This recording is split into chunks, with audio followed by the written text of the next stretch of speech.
Meu nome é Rayane, eu sou acadêmica de Física, fui bolsista de iniciação científica da UFMS, meu orientador é o Cícero Rafael, e o nosso trabalho foi Técnicas de Espectroscopia Óptica aplicada à detecção por contaminação de microplástico. Bom, os microplásticos eles são pequenas partículas de plástico com medidas inferiores a 5 milímetros. Esse material ele pode ser classificado como primário e secundário. O que difere um do outro é como o mesmo vai atingir essa medida.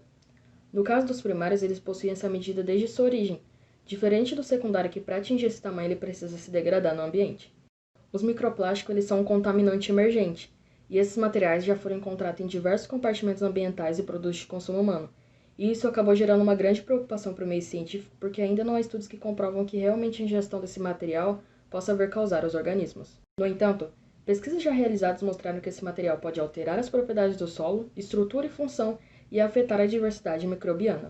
Desta forma, essa parte inicial do trabalho teve como intuito obter o microplástico em laboratório.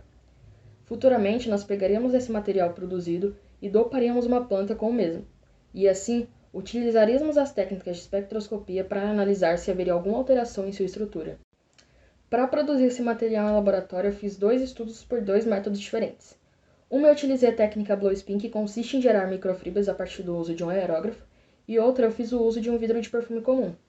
Nesses 2 experimentos, eu utilizei uma concentração baixa de 0,08 gramas por ml nas minhas soluções, para que fossem produzidas partículas desses materiais e não fibras.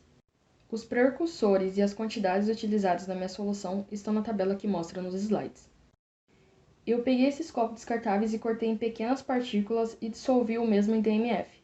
A minha solução que eu preparei ficou em agitação durante 30 minutos, até que a mesma ficasse total dissolvida e aquosa. Ao notar-se que minha solução estava aquosa e não tinha nenhum plástico que ainda não tinha sido dissolvido, eu peguei as minhas soluções e adicionei no aerógrafo e no vidro de perfume comum.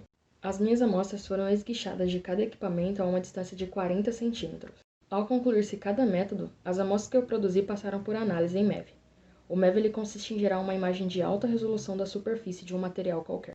O resultado do MEV para o meu primeiro experimento utilizando a técnica Blow Spin pode ser visto na imagem 1. Ao analisar as imagens do meu primeiro experimento utilizando a técnica Blow Spin, percebi que a mesma não se mostrou eficiente para o meu trabalho, porque a mesma não estava produzindo partículas de plástico, e sim microfibras. E foi exatamente por isso que eu optei por utilizar um vidro de perfume comum, por ser uma maneira mais simples e rápida de se utilizar. A imagem 2 mostra exatamente os resultados que eu obtive do experimento 2 utilizando o vidro de perfume comum.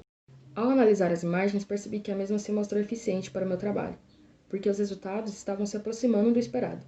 As imagens mostram que partículas de plástico estavam sendo formadas, diferente da técnica Blow Spin que estava formando microfibras. A produção desse material em laboratório se mostrou um grande desafio devido às nossas limitações experimentais.